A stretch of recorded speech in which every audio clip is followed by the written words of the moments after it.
Hello बच्चों, आज हम इस वीडियो में कक्षा 8वीं के संस्कृत विषय के प्रथम पाठ सुभाषितानी को पढ़ना आरंभ करते हैं।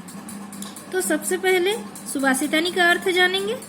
सुभाषित शब्द सु धन भाषित इन दो शब्दों के मेल से संपन्न होता है। सु का अर्थ सुंदर, मधुर तथा भाषित का अर्थ वचन है।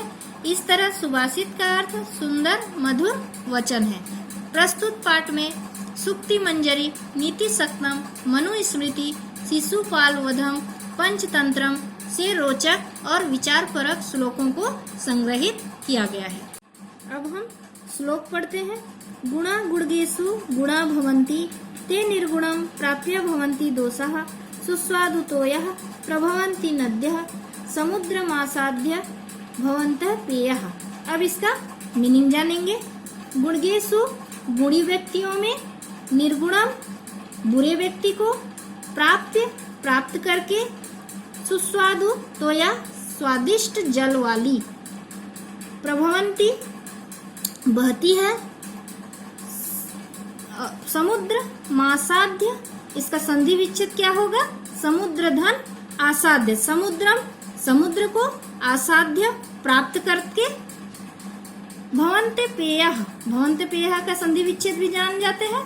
भवन्ति धन अपेयः, तो अपेय का न पीने योग्य, भवन्ति होती है। अब इसका अर्थ जानते हैं इस श्लोक का। गुण जब तक गुणी व्यक्ति के पास होते हैं तब तक गुण होते हैं, परंतु जब वे गुण निर्गुण अर्थात गुणहीन व्यक्ति को प्राप्त होते हैं तो वे दोष बन जाते हैं। जैसे स्वादिष्ट जल वाली नदियां बहती हुई समुद्र से मिलते ही अपेय अर्थात अपेय मतलब न पीने योग्य हो जाती है। अब अगला श्लोक पढ़ते हैं। साहित्य संगीत कला विहीनः, साक्षात् पशु पुच्छ विषाणहीनः, तृणं न खाद्यानपि जीवमानः, तद भाग देयं परम पशुनाम। अब इसका मीनिंग जानते हैं। विहीना रहित, पुच्छ पूंछ, विषाण सिंह, तृणम घास को बोला जाता है, खाद्यान खाता हुआ, जीवमान जीवित, पशुनाम पशुओं का, भागदेयम सौभाग्य। अब इस पूरे श्लोक का अर्थ जानते हैं इसका। साहित्य संगीत कला आदि से रहित व्यक्ति बिना पूंछ और सींग वाला साक्षात पशु है। वह घास न खाकर भी जीवित है। यह उन पशुओं के लिए सौभाग्य की बात है। अब तीसरा श्लोक पढ़ते हैं। लुब्धस्य नश्यति यशः पिशुनस्य मैत्री, नष्टक्रियस्य कुलम अर्थपरस्य धर्मः, विद्याफलं व्यसनिनः, कृपणस्य सौख्यं, राज्यं प्रमस्तसचिवस्य नराधिपस्य। इसका मीनिंग जानते हैं। लुब्धस्य लालची, नश्यति नष्ट होता है, यश प्रसिद्ध, पिशुनस्य चुगलखोर को बोलते हैं, मैत्री मित्रता, नष्ट क्रियस्य जिसकी सभी क्रिया नष्ट हो चुकी हो, कुल वंश, विद्या फलम व्यसनिनः बुरी लत, कृपणस्य कमजोर, सौख्यम सुख, प्रशस्त सचिवस्य प्रशस्त मतलब आलसी, सचिवस्य मंत्रियों वाले, नराधिपस्य राजा को। अब इसका अर्थ जानते हैं।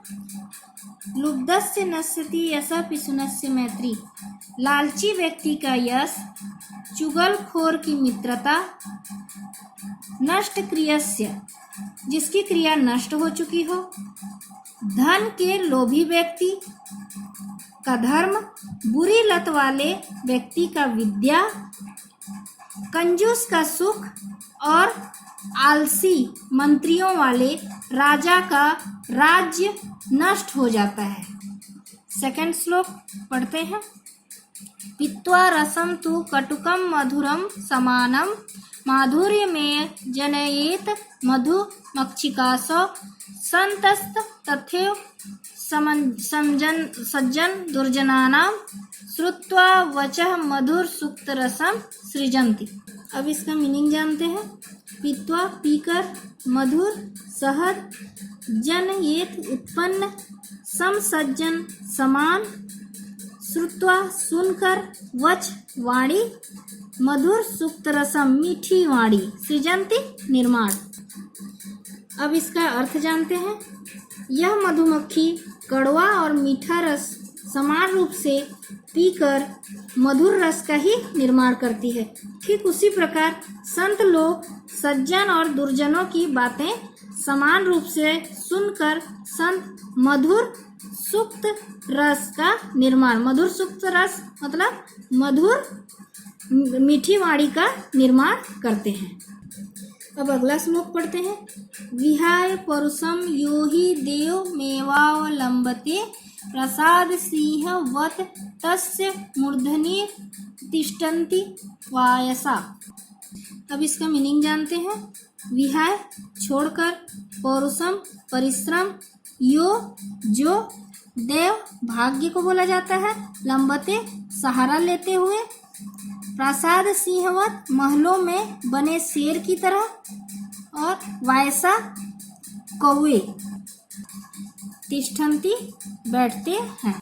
अब इसका अर्थ जानते हैं। जो व्यक्ति अपने पौरुष अर्थात परिश्रम को छोड़कर भाग्य का सहारा लेता है, उस व्यक्ति की स्थिति महलों में बने उस शेर की तरह होती है जिसके सिर पर कौवे बैठते हैं। अब अगला श्लोक पढ़ते हैं। पुष्प पत्र फल छाया मूल वल्क दारुभिः धन्या महिरूहा येषां विमुख यान्ति नार्थिनः। अब इसका मीनिंग जानते हैं। पुष्प फूल, पत्र पत्ते, फल फल को बोला जाता है, मूल जड़, वल्कल छाल को बोला जाता है, पेड़ के पत्ते का छिलका, दारू भी लकड़ियों से, धन्या धन्य, ये जिनके, अर्थिनः याचक मांगने वाला, विमुखः खाली हाथ, न यान्ति नहीं जाते हैं। अब इसका अर्थ जानते हैं। फूल, पत्ते, फल, छाया, जड़, छाल, लकड़ी आदि से युक्त पेड़ धन्य है, जिसके कारण याचक कभी भी उनके विमुख निराश नहीं होते। अर्थात पेड़ों के पास देने के लिए बहुत कुछ है, वे कभी भी याचक को यानी मांगने वाले को, याचक को खाली हाथ लौटने नहीं देते। अब अगला श्लोक पढ़ते हैं। चिंतनीया ही विपदाम आदावे प्रतिक्रियाः न कूप खनन युक्तम प्रदीप्ते वहिना गृहे। इसका मीनिंग जानते हैं। चिंतनीय चिंतन करना चाहिए, विपदाम विपत्ति के, आदावे पहले ही निश्चित रूप से,